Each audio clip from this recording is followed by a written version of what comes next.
जीवन में तीन प्रकार के लोग होते हैं। पहले तो वे व्यक्ति होते हैं जो केवल योजना बनाते हैं, ये करना है, प्लानिंग करते हैं, ये करना है, वो करना है, लेकिन वो कभी कार्य प्रारंभ ही नहीं करते।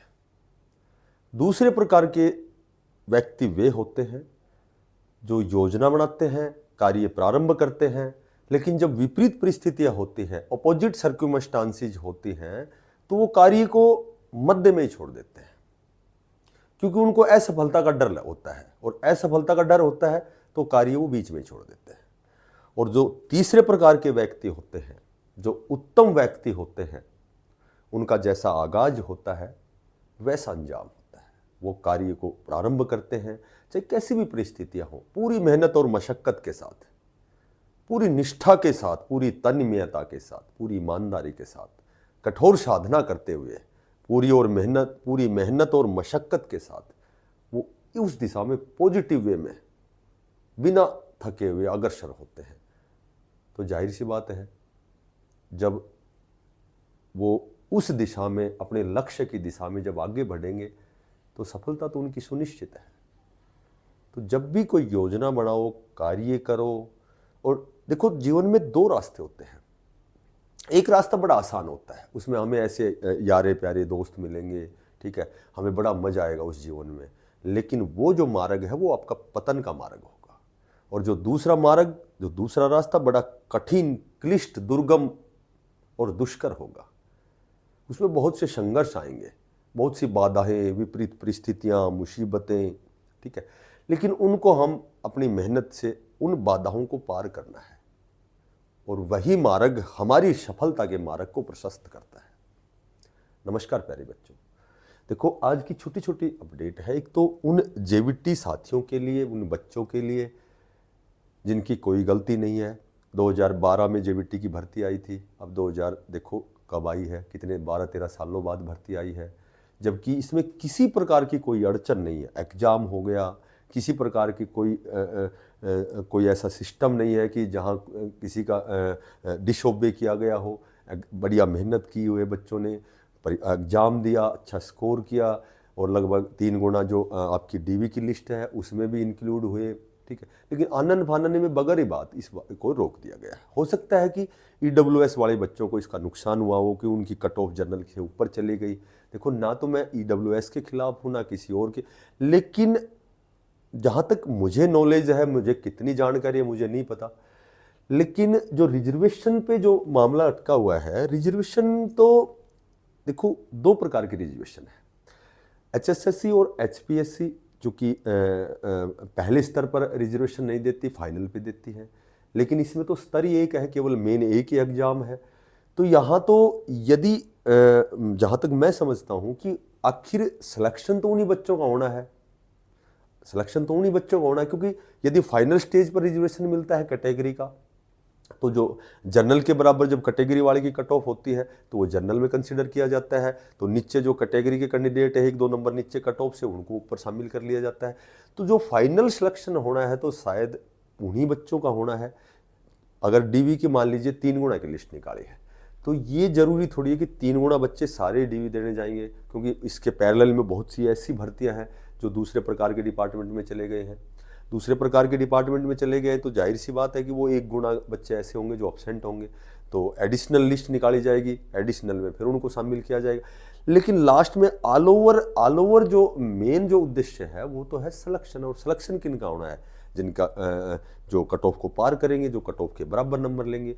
तो मेरे ख्याल से, जहाँ तक मैं समझता हूँ, चूँकि कोर्ट ने 14 दिन का समय दिया है, मेरे ख्याल से 21 अगस्त का टाइम दिया है, तो होना तो है, ये डीवी भी होनी है, सिलेक्शन भी होना है, पर ये जो समय निकाला जा रहा है ये कहीं के मैं समझ सकता हूँ कि जब सिलेक्शन उनका ही होना है जो कट ऑफ के बराबर है, तो या रिजर्वेशन प्री में दिया गया है या फाइनल में दिया गया है, ये तो उन एग्जामों में है जो पहला कॉमन एग्जाम होता है, फिर उसके बाद में जो फाइनल एग्जाम होता है। तो ये तो कॉमन और फाइनल एक ही एग्जाम है। तो इसमें तो मेरे ख्याल से तो 21 अगस्त तक मेरे ख्याल से ये प्रॉब्लम सॉर्ट आउट होनी है, और आपकी जो डीवी है 3 गुना है उसको 5 गुना कर दिया जाए, या फाइनल एक ही 3 गुना का रिजल्ट निकाल दिया जाए, ऑलरेडी पहले से ही रिजर्वेशन दे दिया जाए।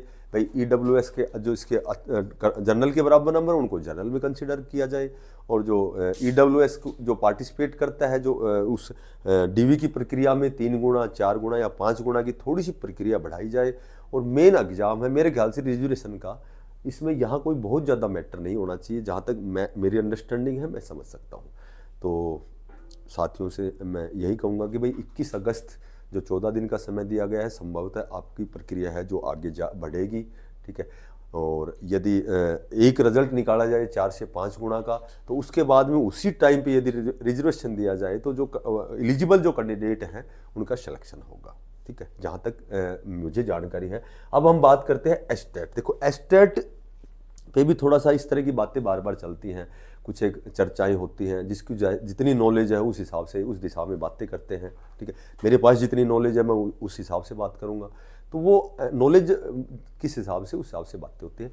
बाकी जहाँ तक मैं समझता हूँ एस्टेट का जो आपका रिजल्ट है, देखो कुछ एक ऐसे 1-2 क्वेश्चन ऐसे हैं जो गलत है, तो उनका बेनिफिट सभी कैंडिडेट्स को दिया जाता है। यदि और बाकी जैसे ऑब्जेक्शन मांगे गए, अब जैसे मान लो मैं मानता हूँ या मैंने पढ़ा हुआ है या मैंने NCERT में मैं ये सोचता हूँ कि भाई मेरा आंसर B ठीक है, लेकिन जो आंसर किया है उसमें C ऑप्शन कंसिडर किया गया है, तो यदि B वास्तव में सही है तो उसका फायदा मुझे मिलेगा, जो ऑब्जेक्शन लगाया उसका फायदा संभव तो उसी को मिलेगा। बाकी जो क्वेश्चन गलत होता है ऑल ओवर उसका फायदा सभी को मिलता है, ठीक है।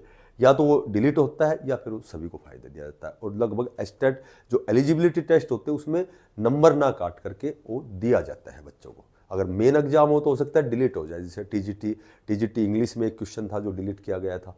तो इस तरह से एस्टेट तो एक एलिजिबिलिटी टेस्ट है, इसमें अगर एक पेपर में चाहे वो JBT हो, चाहे वो TGT हो, चाहे B.Ed हो, यदि 2 क्वेश्चन गलत हैं तो 2 नंबर का फायदा सभी को मिलेगा। तो संभवतः जहां तक मैं समझता हूं 2 से 3 नंबर का फायदा सभी को मिलेगा, ठीक है।